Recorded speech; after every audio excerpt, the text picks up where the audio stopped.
Vikram lander to orbit and descend. No turning back for Chandrayaan. 7-day nail-biting countdown is on. Billion cheers for Chandrayaan-3. Here's a look at the headlines I'm tracking today.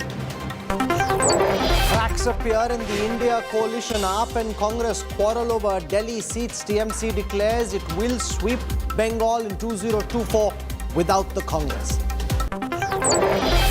PDP chief Mehbooba Mufti stokes controversy, compares India with Pakistan and Syria, claims normalcy in Kashmir is propaganda.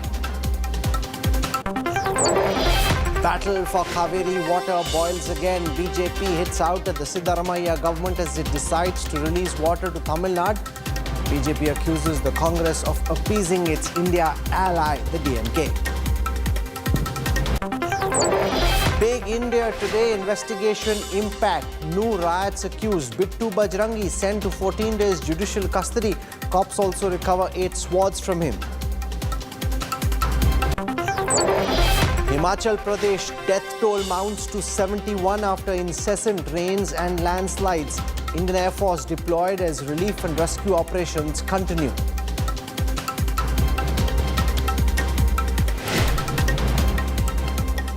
The 7-day nail-biting countdown to the Chandrayaan landing is now well and truly on. In a mega milestone, the Vikram lander today split successfully from its mothership 163 kilometers away from the lunar surface. The lander is now moon-bound and will attempt a soft landing on the south corner of the moon at 5:47 p.m. on the 23rd of August. All of India is waiting with bated breath. It's the final countdown. In 6 days from now, India will be at the moon's south pole. In one of the most crucial maneuvers yet by Chandrayaan-3, lander Vikram separated from the mothership, the propulsion module, to set up a date with the moon. The Vikram lander, with its rover Pragyan inside, is on its journey now to the moon's south pole, expected to touch down for that historic soft landing on August the 23rd at 5:45 p.m. Our ISRO heroes have done it again.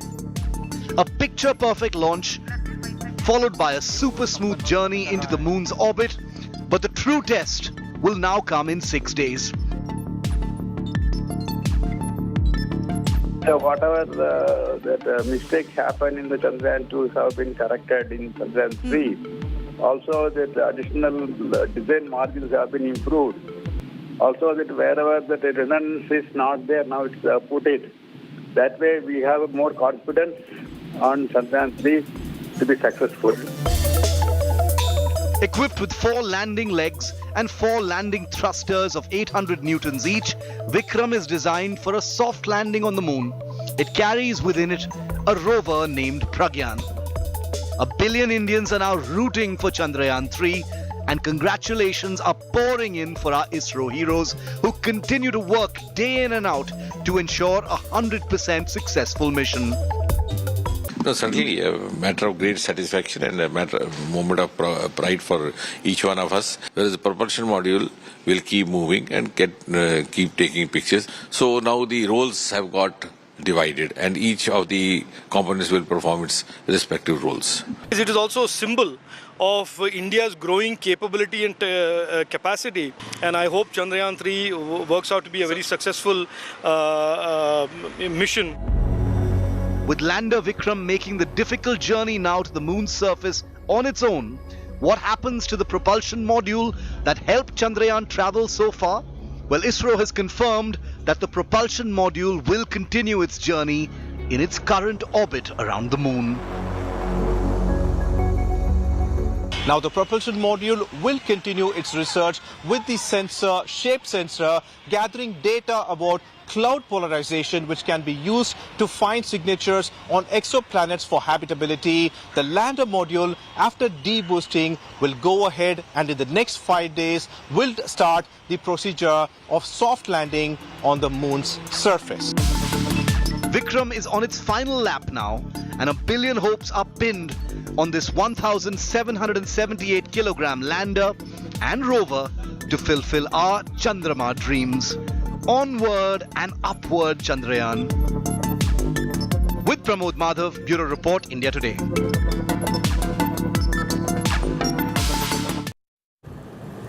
The Chandrayaan-3 mission blasted off for the moon on the 14th of July. In its more than month-long journey, it has successfully completed several maneuvers and is now heading towards an exciting finale. The lander will descend to a slightly lower orbit upon a deboosting, which is planned for tomorrow.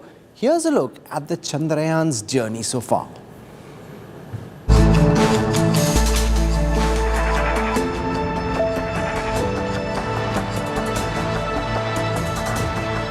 Chandrayaan-3 spacecraft and propulsion module, having spent 34 days together, parted ways and embarked on their respective journeys on 17th August.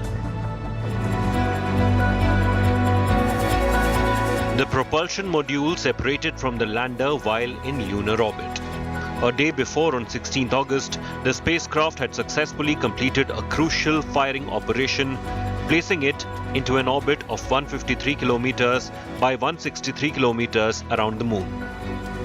This marked the completion of the lunar-bound maneuvers and brought the spacecraft one step closer to its ultimate goal of landing on the south pole of the moon. It is really a vital element, because now you look at your Chandrayaan-3 mission, basically consists of 3 plus 1 4 modules type of thing. First is LVM-3, which has taken the composite of Vikram lander, propulsion module, and the Pragyan, the rover, to the 36,000 kilometer highly elliptical orbit. From there, using a 5 earthbound maneuvers, propulsion module has taken the composite of Vikram lander and the Pragyan to the lunar orbit. Again, the lunar orbit also, from the elliptical orbit, it has now brought to the near circular, close to the moon, around 153 kilometer orbit. It has brought 153 by 163 kilometer. So now the important thing is, final thing is softly and securely landing on the moon. The propulsion module is a box-like structure with a large solar panel and a cylinder on top. It is responsible for carrying the lander and rover configuration until the spacecraft reaches 100 kilometers lunar orbit. The propulsion module will now continue its role as a communication relay satellite. Now Vikram has to take its own course of action. Further, it has to separate. So even after separating, then the major event comes. The major event is 4 800 Newton thrusters. They have to fire to take it to the lower orbit. That also will be done in 2 steps, and ensuring that all the 3 systems are working properly. These 2 steps, it will go down, put 100 kilometer orbit, then from 100 to go to the 30 kilometer orbit. 100 by 30 kilometer orbit. That's a very vital. But when it's going very closer to the Earth, so the position of the module has to be ascertained properly. Carrying hopes of billions of Indians, Bahubali rocket LVM-3 lifted off from Sriharikota on 14th of July, with Chandrayaan-3 aiming to land a rover on the moon's surface. The takeoff was picture perfect. More than a month later, it's now on its last leg to make history, an Indian space dream come true.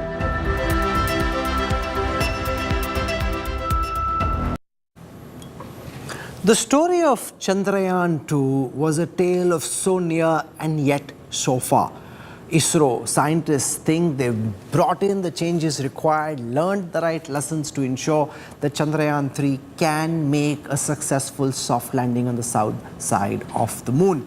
to talk about how this mission has progressed so far and what to expect in the days to come before that critical landing on the 23rd of August. I'm joined by Dr. Amitabh Ghosh, space scientist, one of the well-known researchers at NASA, was part of the Mars Exploration Rover mission. Also with us is Ramesh Kumar Kapoor. Ramesh Chandra Kapoor is an astronomer. He's been a professor at the Indian Institute of Astrophysics. Arvind Paranjpe is the director of the Nehru Center Planetarium. So thank you very much for joining us. I want to go across to Dr. Ghosh first.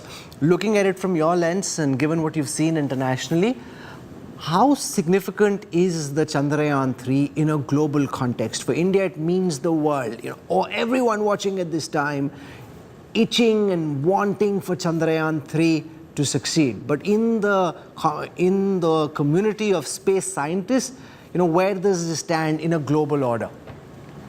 Well, it's always exciting in the global community of scientists, there are no country boundaries.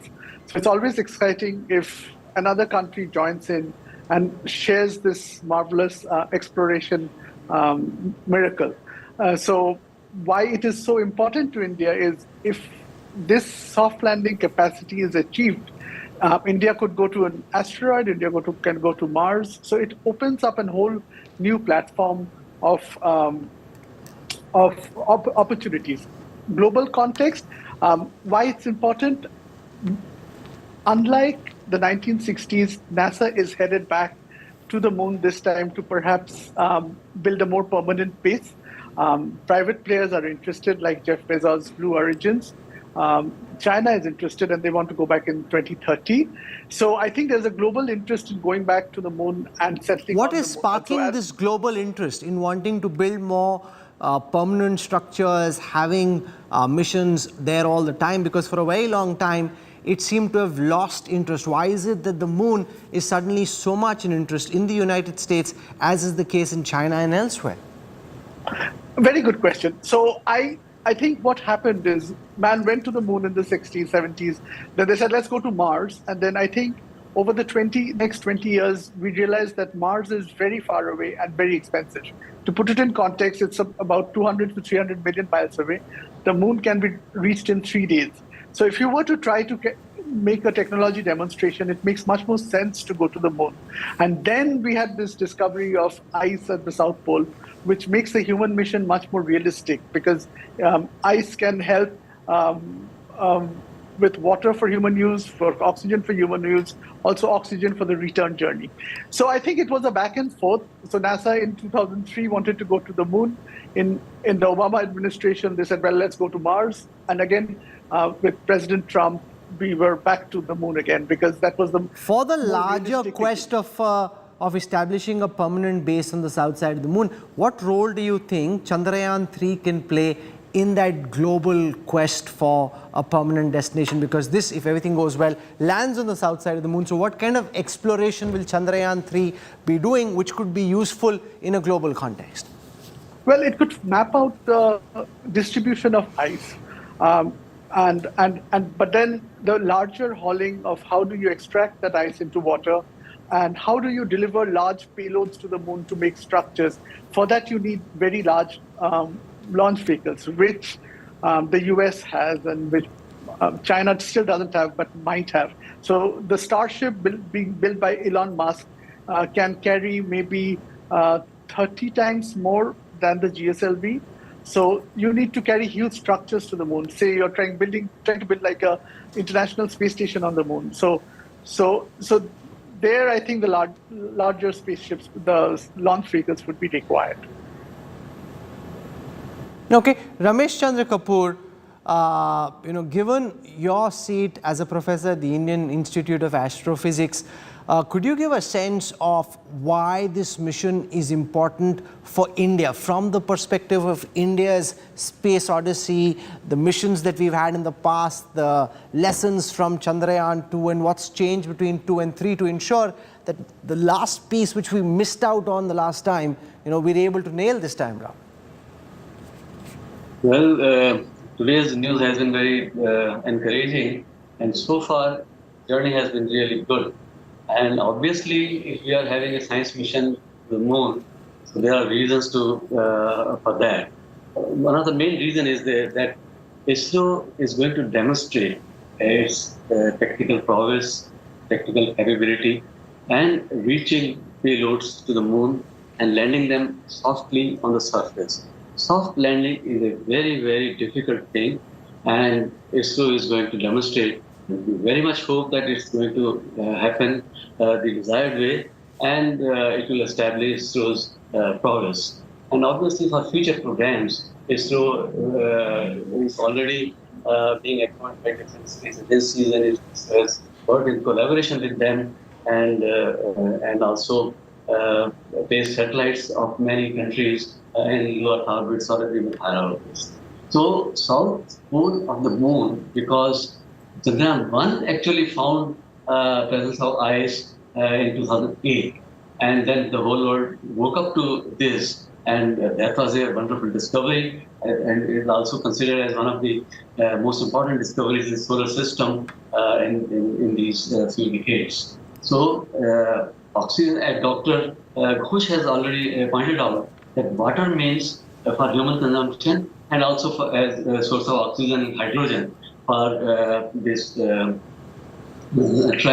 and for, as fuel for the future. Okay, Dr. Prishi rockets. Kumar, you've been a research scientist with NASA, you've been the group director of the ISRO Satellite Center, so you've seen both ISRO and NASA, and give our viewers a contextual comparison between the work being done at this moment at ISRO with much lesser budgets than the work that NASA does, and explain also the significance of a soft landing and how do scientists plan and practice for a soft landing on the moon without actually being able to do so.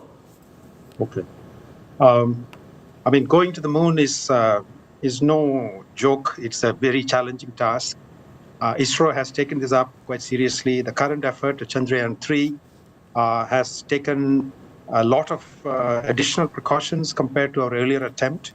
And so there is large confidence that this actually will happen. So spend a moment on that, delve into that, without getting too technical and getting caught in scientific jargon. What's changed between Chandrayaan 2 and 3, which makes you more confident that Chandrayaan 3 might be successful? There was a substantial amount of time to do tests on the system. Test of sensors, which are critical for landing, tests of sensors which are critical for guiding the system to the right spot that we want to do. Additional elements have been strengthened, like the legs of the lander. Additional fuel is available now. And so overall, better prepared with a lot of testing and repeated reviews that, making sure every stone is left unturned. And in that sense, I think much better prepared. Explain the significance of a soft landing in comparison with a normal landing. Why is a soft landing technically much tougher to achieve? Well, soft landing means you're landing at a rate of about 2 to 3 meters per second at the final phase of it, which means substantially cutting the velocity of this extremely fast-moving spacecraft to a level where systems on board are sustained. And something very critical in the long run, if you really want humans to land on the moon, you really have to learn to soft land on it. So soft landing is essential for lunar exploration, both for machines as well as for humans. So that is why Chandrayaan-3's achievement is going to be seen in an entirely different light if we do the soft landing as required. Arvind Paranjpe, what's the kind of feedback that you're getting, the interest that you're seeing amongst everyone flocking to the Nehru Planetarium and elsewhere? It just seems in our newsroom and elsewhere, no matter what else is happening in Indian politics, everyone is tracking the Chandrayaan journey, stories on the Chandrayaan flying off chartbeat, where you can see how much interest there is, who's reading what on digital or on YouTube or watching on TV. It's Chandrayaan-3, which is the #1 story. Absolutely, it is a #1 story. Excuse me. And when the launch took place, we had arranged for public viewing, and people were assembled together, and whoever came to our planetarium for that day show. It was raining quite heavy in Mumbai, and everybody clapped, and it was some kind of a celebration without even preparing for it. So it was that. And as the visitor will come to the planetarium, they have this standing question about whatever, as you were asking other experts here, that what about Chandrayaan, whether it will land? And then people are hopeful. People actually, why hopeful? I would say people do believe that this time we are successfully going to land on the surface of the moon. And then they have associated question people generally ask. And one of the question which has been also asked as a science versus God, and that is the before the launch took place, the idol Chandrayaan model was taken to Tirupati and so on and so forth. So answer to that, our question is that well, scientists and technical engineers and all that, they do believe in pure science and all that. But after all, there is some kind of a human faith involved in it. Many astronauts have been going into the space with, like we know, Sunita Williams carried Geeta with her and so on and so forth. And therefore, we had to tell them that, look, there are some people who believe in it. But as a pure scientist, when it comes to landing or see, I mean, even talking about the space mission itself, it's a very much scientific. There is no muhurt, the way we understand muhurt in our Indian context. But then people do take out the numbers based on the positions of the moon, sun, and other planets. That is the gravity part of it. And then why this at this particular time in the year that we have sent it, that is because the moon has come slightly closer to Earth. I mean, its orbit is always elliptical, as you have said right in the beginning in your promos. So it comes slightly closer, so that saves fuel. And related questions people ask, and we also plan to see that people understand everything. Probably, Dr. Amitabh Ghosh, why is the Indian mission taking so much longer than the Russian mission? It isn't a race, of course. But, you know, it's generating a lot of chatter that the Russians took off after us with their Lunar. Somehow they might get there one day before us. And people are wondering what's going on. They start late and they get there earlier. So what is it that the Chandrayaan is doing which is making it take more time? So it's a very good question, and I have been asked this too. So basically the Russian launch vehicle, I think Soyuz, or version of Soyuz, is much more powerful than the GSLV that has been used. See, the GSLV can carry maybe, I don't know, 5,000 or 7,000 kgs to low Earth orbit. I don't know what the Soyuz capacity is, but it is more. And if you think of the Apollo 11, they reached the moon in 4 days. So that was carried by the Saturn V. The capacity to low Earth orbit was probably 150,000 kgs, so 30 times more than GSLV. What Elon Musk is building is 250,000 kgs, which is 50 times more powerful than GSLV. So it is to do with how powerful the launch vehicle is that, you know, you're going to go slower or faster. And if you go slower, which is absolutely valid, you just do many more orbits, and so that takes a little more time, and it's at a slower velocity. But so long you get there, it's a valid way to get there. Dr. Prishukumar, do we have something in the works which is stronger, bigger, faster than the GSLV satellite launch vehicle? Dr. Srikumar, can you hear me? Yes, sorry, I didn't hear the question. Would you repeat that? Do we have something in the works in India which is bigger, stronger than the GSLV satellite launch vehicle? It's, I mean, ISRO is working on the next generation launch vehicles, and it takes many years for it to be developed. So there are various phases of development. Clearly, large lift capacity is essential for future space programs, and there is a program underway. Okay. The other interesting thing is that apparently there's going to be a lot of collaboration between Japan and India in the next phase post Chandrayaan-3. Amitabh Ghosh, if you could explain how different countries coming together, especially friends and strategic allies like Japan, could help speed up the pace at which India's missions progress from here, and how it also helps Japan. Right. So I'll tell you how this collaboration really happened. I think there is also some misconceptions.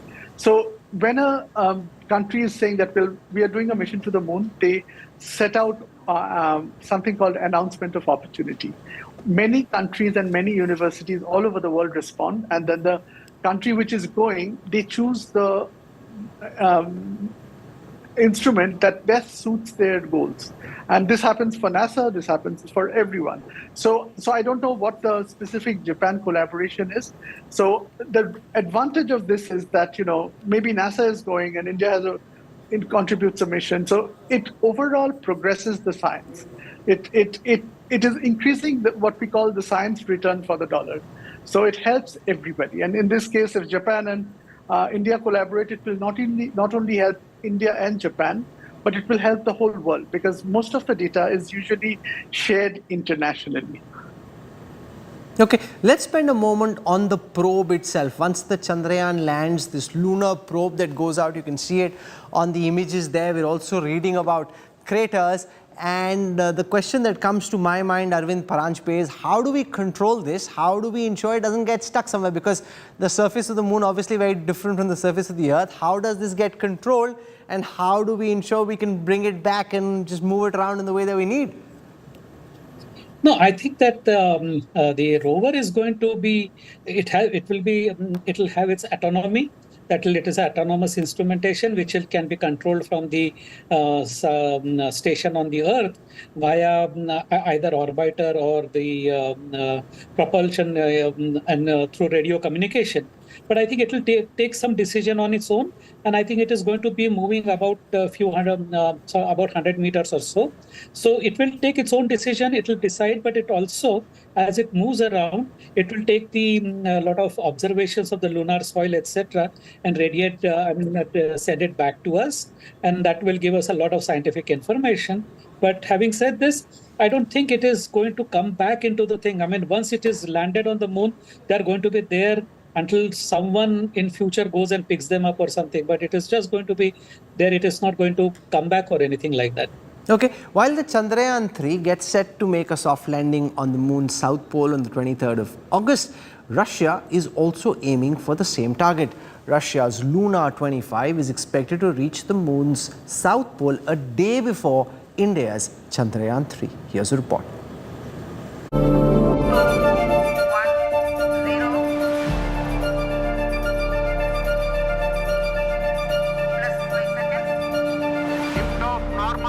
Here we have a majestic liftoff of LPO-3 M4 rocket carrying India's prestigious Chandrayaan-3. It's a race to the moon now.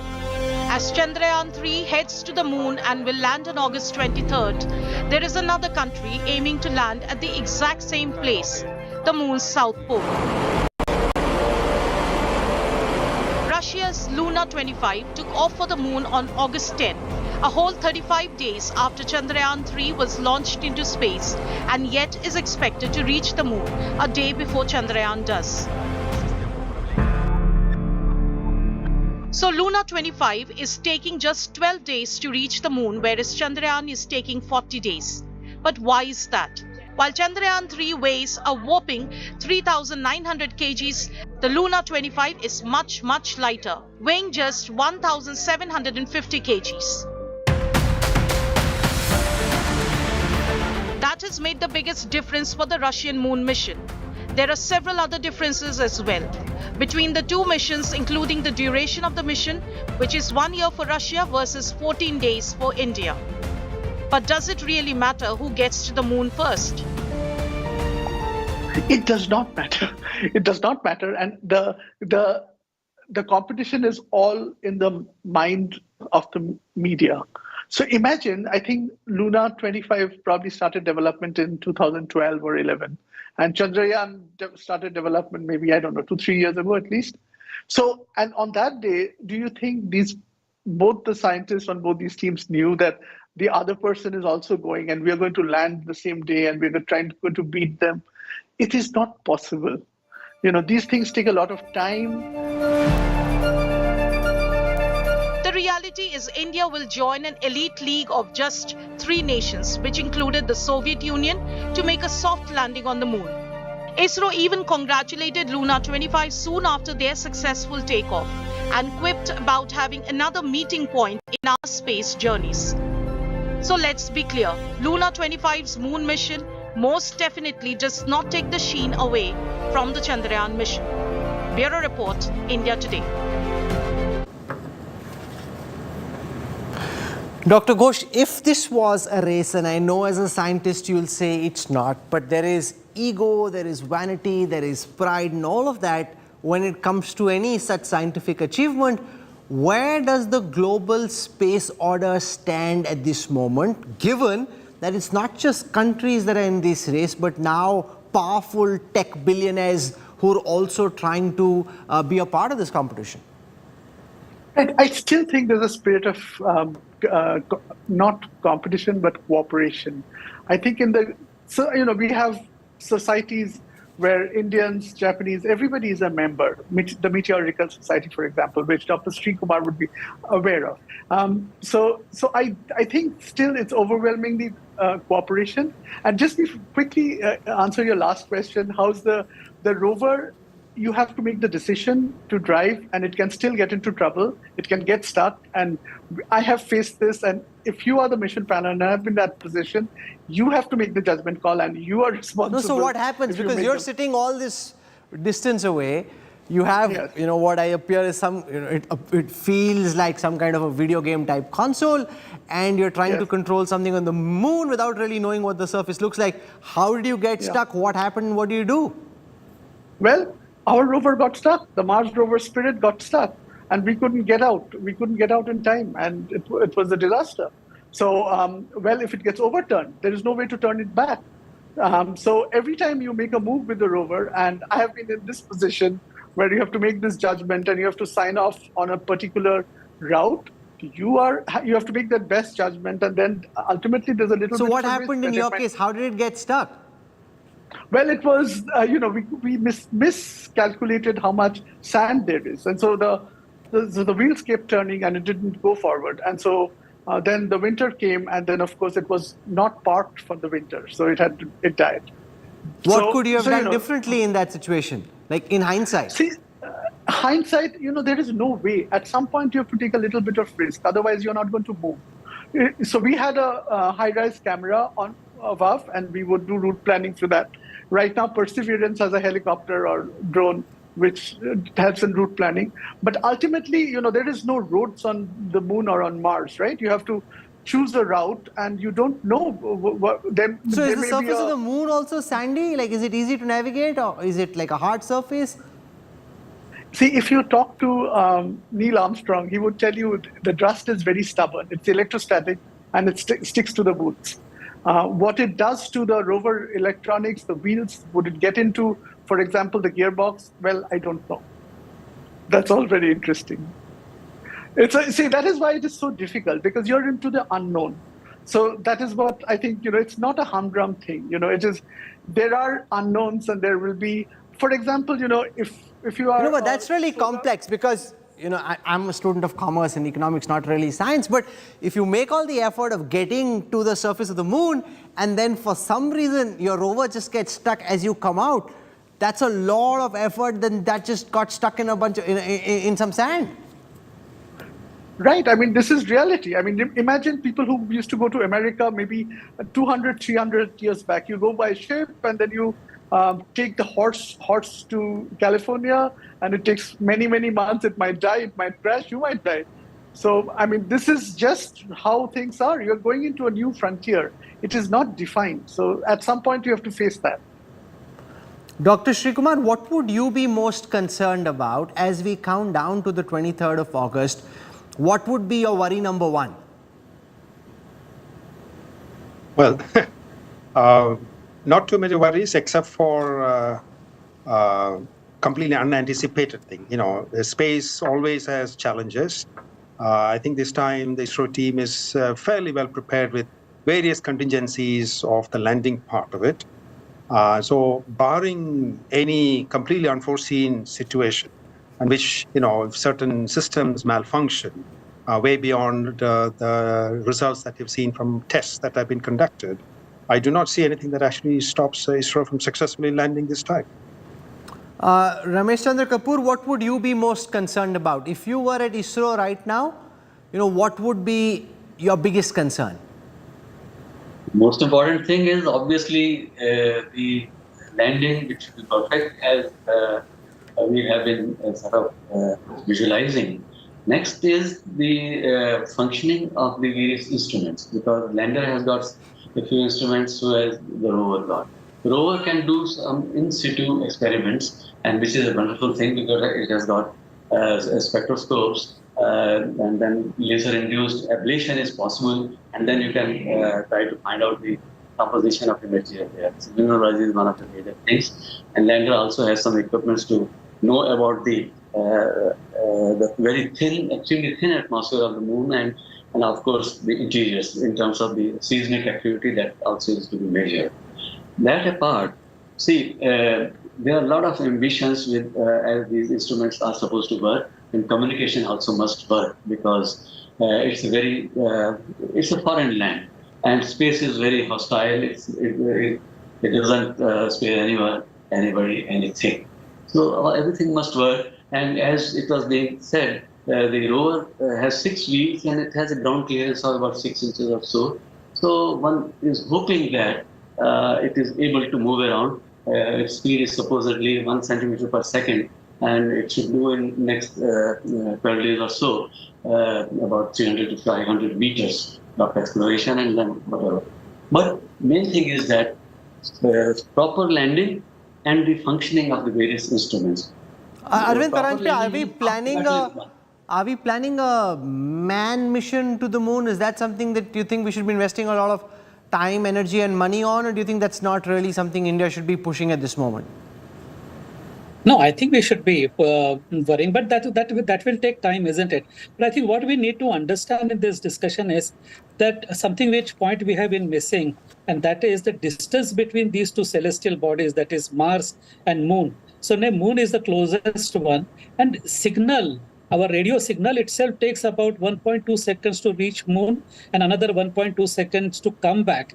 So if there is something that is happening either on the surface of Moon with this rover, we will know only after you get to know something and then you send back the signal, and it takes more than 2.5 seconds, which is a very, very long time gap, you see. So as Shri Kumar has said, certainly, they are more worried. I can't be talking about how much worried I am. But yes, as you said, that the human mission ultimately has to be there. But then as the time progresses, we'll probably have better alternatives than sending human beings to the moon. We also have something, Amitabh Ghosh, planned as a solar observatory next, the Aditya. Do you want to tell our viewers a bit about that? The significance of India working on the solar observatory and what it could potentially achieve? So they're going to probably study the sun, and we fixate on one thing, but each agency does many missions, and some come into the limelight and some don't. And so there is another NISAR mission which is being developed with the Jet Propulsion Laboratory. So there is a lot of things that ISRO has in the pipeline, and they are, I think, trying to do a reusable launch vehicle.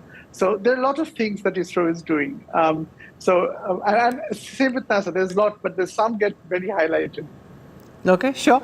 So it's been a fascinating conversation. We have a lot more in the build-up to the 23rd.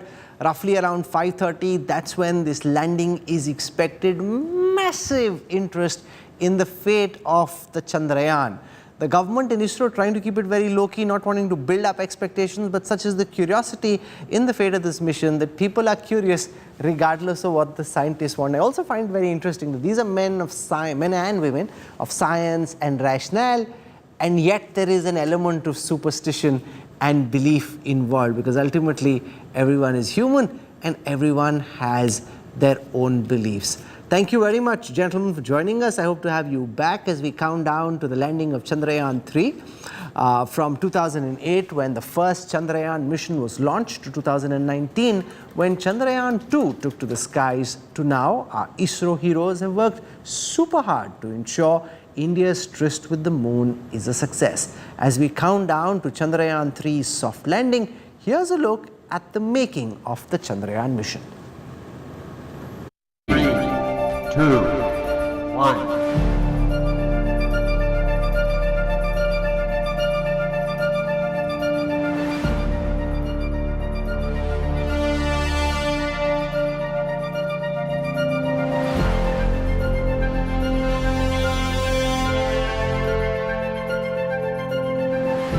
The clock ticked, and at exactly 2:43 p.m. on 22nd July 2019, India took a giant leap to the moon.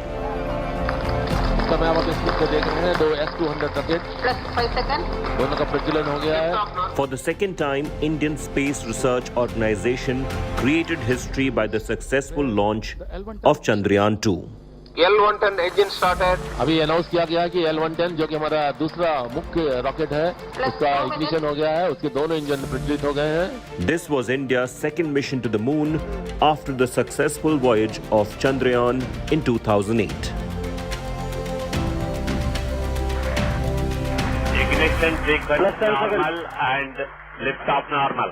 GSLV Mk3 blasted off to space carrying a Land Rover, orbiter and a lander with a speed of 11 kilometers per second from the Satish Dhawan Space Research Center in Sriharikota.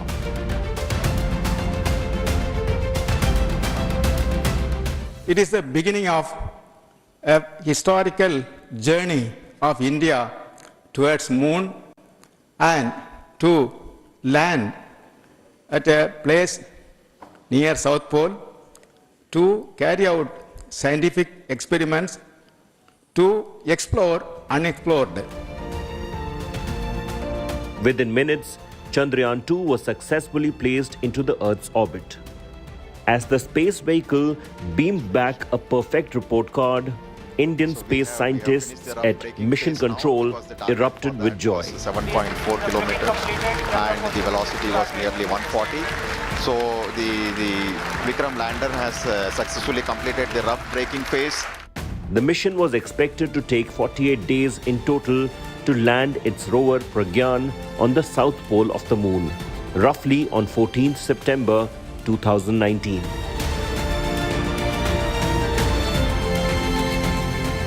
But then, on 10th September, days before the final landing on moon, ISRO announced that it had lost contact with lander Vikram. ISRO scientists were disappointed. It was an emotional moment.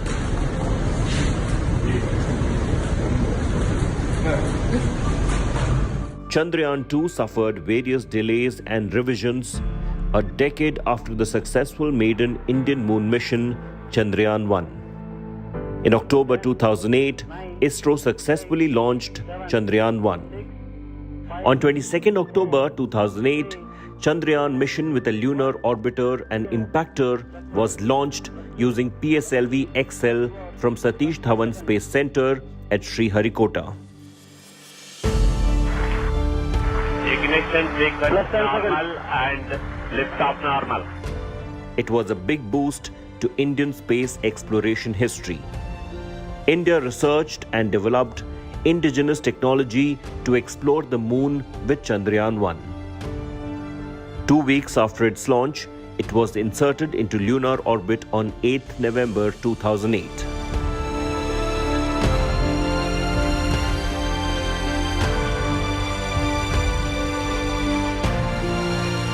On 14th November 2008, the Moon Impact Probe separated from the Chandrayaan orbiter and struck the South Pole in a controlled manner. India became the fourth country to place its flag insignia on the Moon, near the crater Shackleton. The location of impact was named Jawahar Point. Though Chandrayaan-1 was planned to survey the lunar surface for 2 years, but after a successful year of transmitting data and detecting presence of lunar water, it stopped communicating on 28 August 2009. 312 days of Chandrayaan-1 was a celebration of ISRO's hard work and indigenous technological advancement in space exploration. Nearly 7 years later, NASA, with a ground-based radar system, relocated Chandrayaan-1 in its lunar orbit.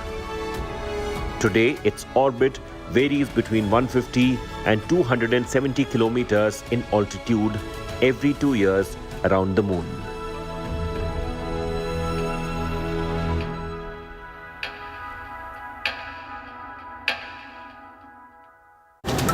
Coming up on the other side of a quick break, the battle for Kaveri water boils again. BJP hits out at the Siddaramaiah government as it decides to release water to Tamil Nadu. Details on the other side.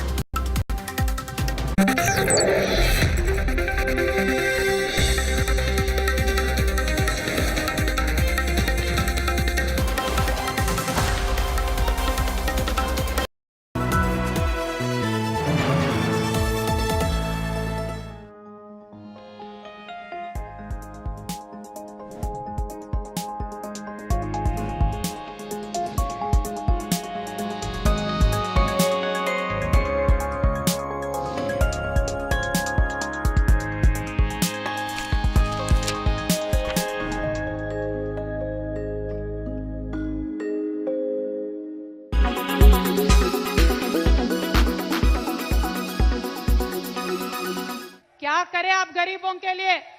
गरीबी हटाओ बोल के बोलते रहे, गरीबों को हटाए, गरीबी नहीं हटाए आप। लेकिन तेलंगाना में 10 साल में जो इंकलाब केसीआर साहब लेके आए, देश में कहीं और नहीं हुआ। तो क्यों जाना है कांग्रेस के साथ? क्यों वोट देना है कांग्रेस के साथ? क्यों देना है भाई कांग्रेस को वोट? कितने साल और मौका देते? नहीं थे क्या राज में? 62 इयर्स नहीं थे? तेलंगाना में भी थे 62 इयर्स। उनकी नानी थी, पापा थे, दादा थे, परदादा थे, सभी लोग थे। क्या हुआ? बदलाव आया? नहीं आया। फिर क्यों मौका देना है उनको?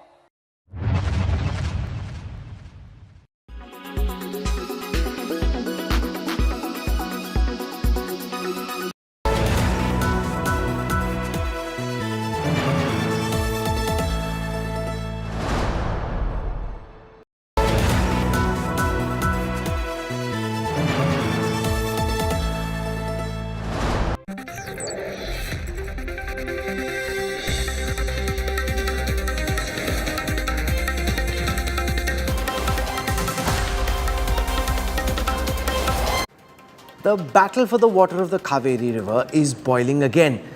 The Karnataka government's decision to release water to Tamil Nadu has come under severe criticism. Farmers are up in arms and the BJP is accusing the Congress government of appeasing its Team India ally, the DMK, ahead of the 2024 elections. Battle for Kaveri water heats up. After dithering for a long time, Karnataka is now all set to release water to Tamil Nadu. ರೈತರು ನಮ್ಮ ರೈತರು ಯಾಕೆ ಬಿಟ್ಟರು ಅಂತ ಕೇಳಿದ್ರೆ ಬೀಗ ನಮ್ಮ ಕೈಗೆ ಬೀಗ ಬೊಮ್ಮಾಯಿಯವ್ರ ಕೈಗೆ ಸೆಂಟ್ರಲ್ ಗೌರ್ಮೆಂಟ್ ಕೈಯಲ್ಲಿ ಬೀಗ ಇದೆ ಬೊಮ್ಮಾಯಿಯವರು ಎಲ್ಲ ಕಾನೂನು ಗೊತ್ತಿದೆ. The move comes after Tamil Nadu Chief Minister M.K. Stalin knocked on the doors of the Supreme Court demanding the state's share of water. The Karnataka BJP has upped the ante against the Siddaramaiah government, branding the decision to release water as a crime. So, government of Karnataka has failed to protect its interest, its water interest, its interest of the farmers, its interest of the drinking water, especially Bangalore and other towns in Kaveri Basin. They are slept over. Now, in the garb of legal thing, they are trying to release water. CM said categorically they are not going to release. Yes. But Deputy CM is saying that it is compulsion. I don't see any compulsions in that. The only compulsion might be the political compulsion. JDS leader H.D. Kumaraswamy called it betrayal of farmers. Actually, today I am really surprised about the Karnataka government decision. Because the Tamil Nadu government, when they approached Supreme Court to give direction to Karnataka government to release 37 TMC of water in this month. But we are facing severe problem of water here, our farmers, even for drinking also. In future days, drinking water also, severe problem will be there for even Bangalore city. Meanwhile, Karnataka farmers are on the warpath against release of Kaveri water, claiming there isn't sufficient water for them.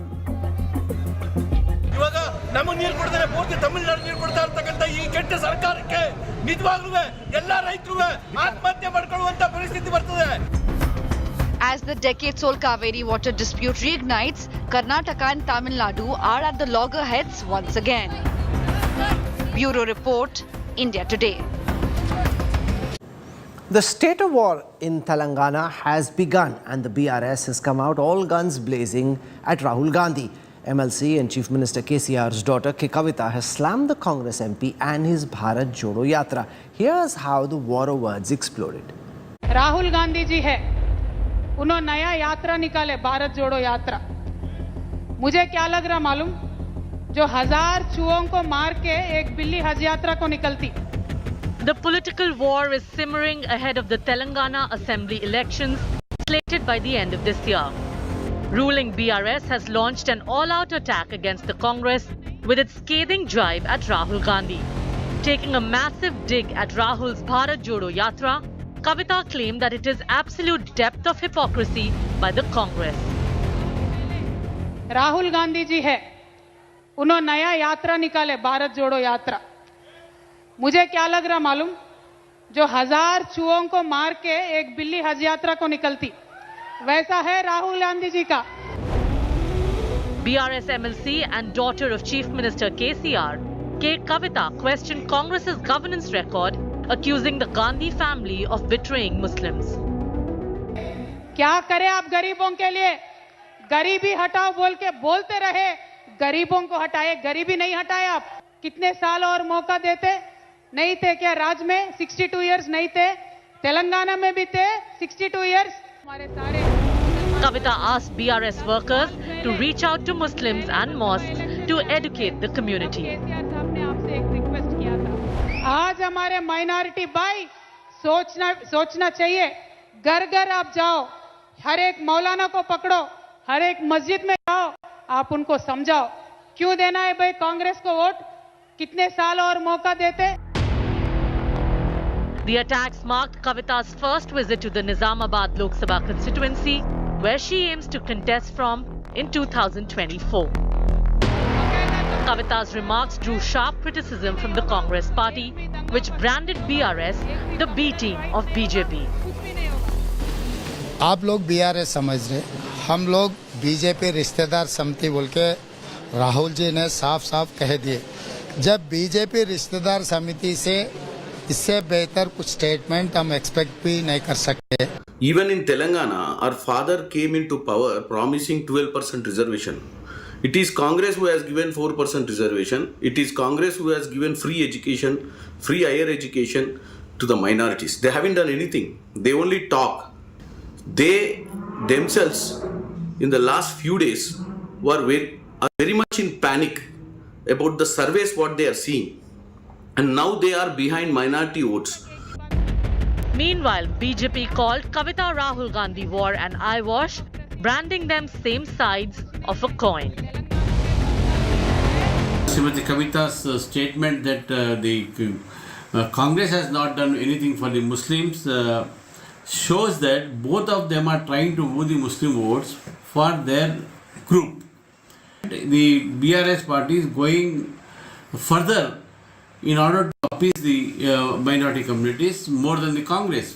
However, the criticism of Srimati Kavita on Congress party with regard to the minorities is only an eyewash, and both are one and the same. With Apurva Jayachandran and Abdul Bashir, Bureau Report, India Today. This is where I wrap up the news track tonight. For your time and your trust, thank you very much. I look forward to seeing you 8 p.m. tomorrow evening. Till then, from all of us here, goodbye, good night.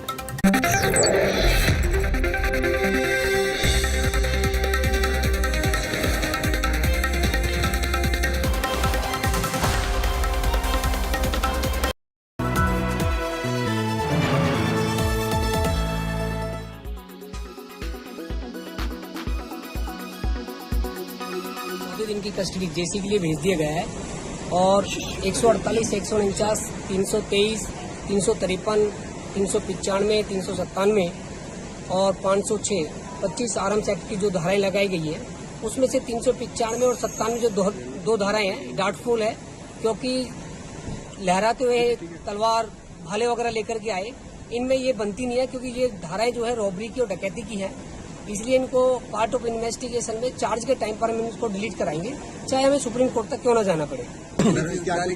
Recovery दिखाई है sir? इसमें 8 तलवारें दिखाई है recovery.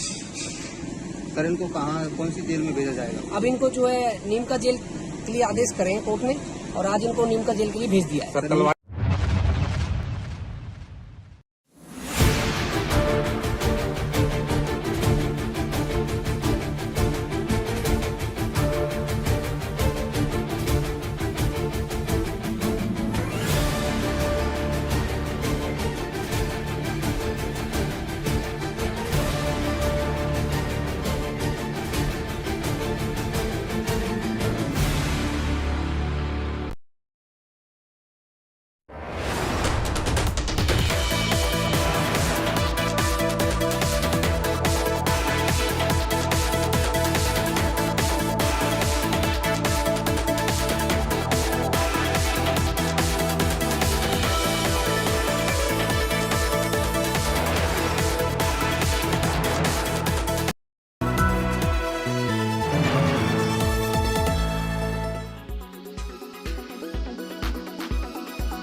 sure it must be very demoralizing, and I cannot even begin to imagine the circumstances in which they live.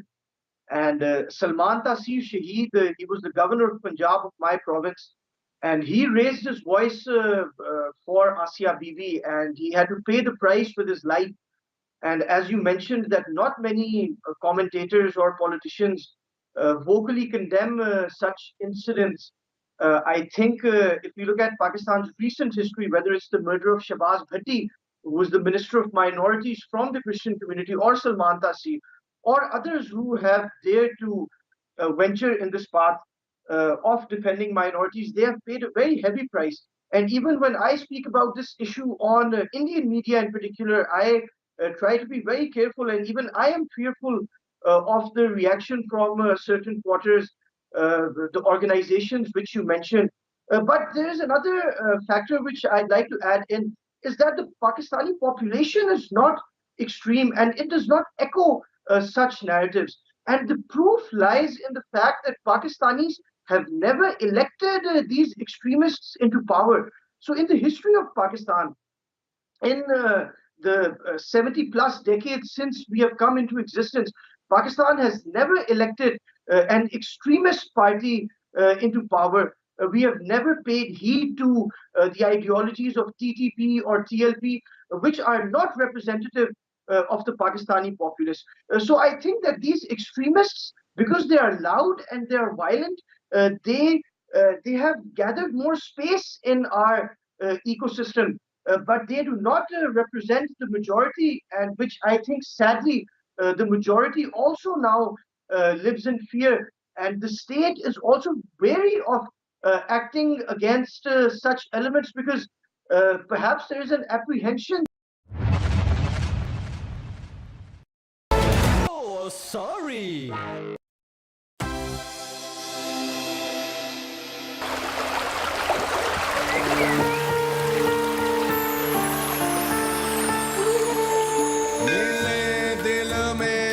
तुम्हारा तो देश बने हमारा।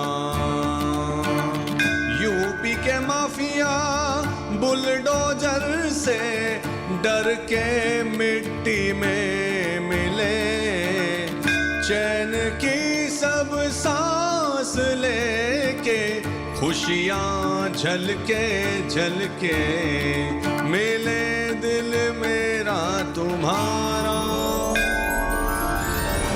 मिट जाए दर्द घट जाए मरज, मुफ्त मिले सब क्या है हरज। ਤੁਹਾਡਾ ਸੁਰ ਮਿਲੇ ਸਾਡੇ ਦਿਲ ਦੇ ਨਾਲ, ਜੋ ਬੋਲੇ ਸੋ ਨਿਹਾਲ ਸਤਿ ਸ੍ਰੀ ਅਕਾਲ। तुम्हार सुर हमार सुर खिला होता रहे जरूर। मिले सुर जो हमरा तुम्हारा, बना रहे गठबंधन न्यारा। मामा का है एक ही नारा, रहे ना कोई मुसीबत का मारा।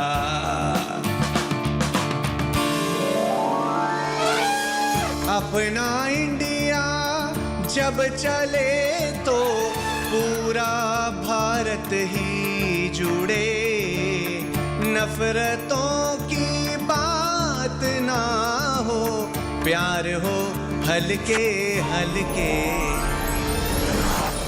मिले दिल मेरा तुम्हारा, मिले दिल मेरा तुम्हारा, तो देश बने हमारा, तो देश बने हमारा।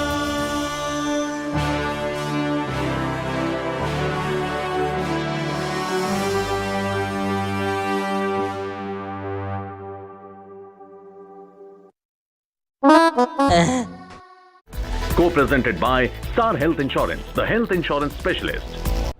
Co-presented by JK Tyre Ranger Series, stay wild at heart. Co-powered by the new Kia Seltos, the badass reborn. Co-powered by PolicyBazaar.com, her family होगी insured.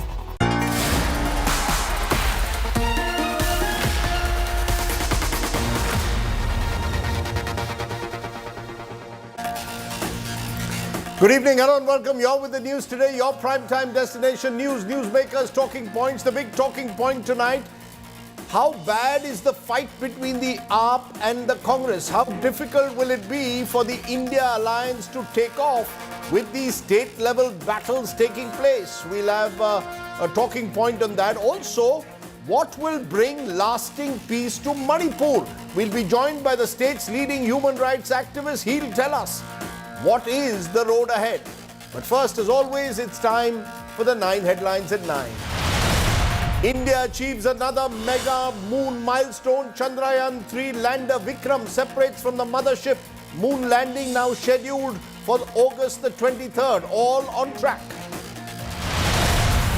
After Congress and AAP spar over Delhi seat sharing, Trinamool Congress now declares it will sweep Bengal in 2024 with or without the Congress.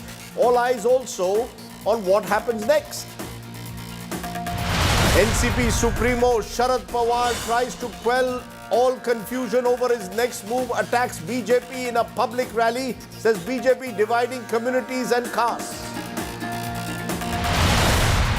The BJP, first of the block ahead of the winter state elections, releases its first candidate list for poll-bound Madhya Pradesh and Chhattisgarh. Supreme Court pulls up Gujarat government about premature remission for the convicts in the Bilkis Bano case. Top court asks why selective remission was awarded.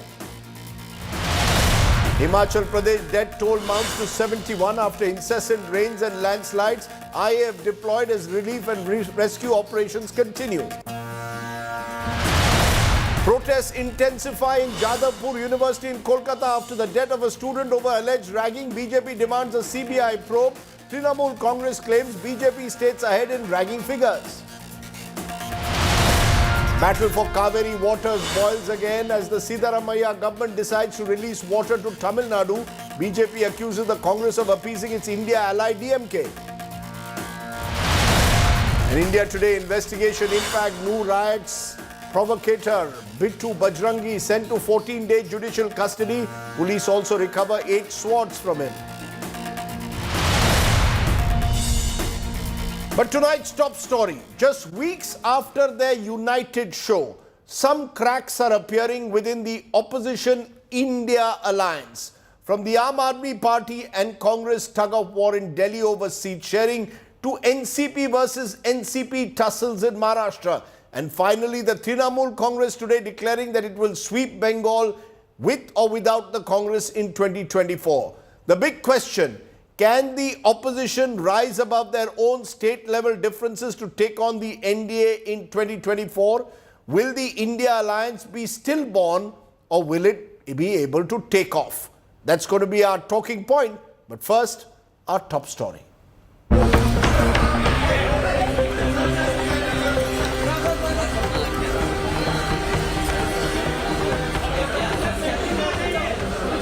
They came together with the aim of taking on Narendra Modi in 2024, but are themselves divided by political interests, from Maharashtra to Delhi to Bengal.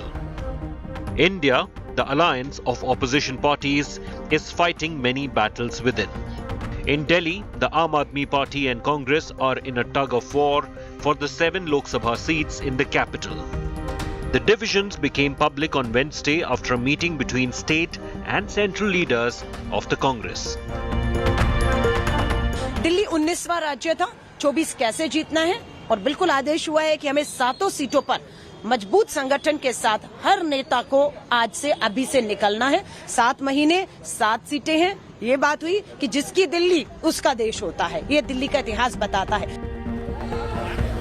Alka Lamba's declaration sparked an instant showdown, with top leaders trying to cool tempers. There are 7 seats in Delhi, right? Congress has to be strong in all 7. And we have to prepare for all 7. That does not mean in case there is an alliance, we fight all 7. Suppose we suddenly get new, we believe we want New Delhi and South Delhi seats, and we prepare here. In the alliance, we get Chandni Chowk and West Delhi. And if we have not prepared there, how will we fight an election? Obviously, any self-respecting party, in case there is an alliance and before details of the alliance are worked out, will try and strengthen itself in the entire state. While Congress and Aam Aadmi Party are still sniping at each other, They are clearly united in their attacks against the Modi government. जब से मणिपुर की घटना घटी है, प्रधानमंत्री जी चुप हैं। मणिपुर के अंदर 6500 एफआईआर हो गई 190 दिन के अंदर। 3 मई से लेकर 31 जुलाई के बीच में 6500 एफआईआर हो गई। प्रधानमंत्री जी चुप रहे। मणिपुर में 4000 लोगों के घर जला दिए गए। प्रधानमंत्री जी चुप रहे। In Maharashtra, the alliance is on tenterhooks. NCP Chief Sharad Pawar's frequent meetings with his rebel nephew and Maharashtra Deputy CM Ajit Pawar have created fear among his allies that the senior leader could be planning a jump to the NDA. Pawar hasn't denied or confirmed getting ministerial offers, but insists he stays with the Vikas Agadi.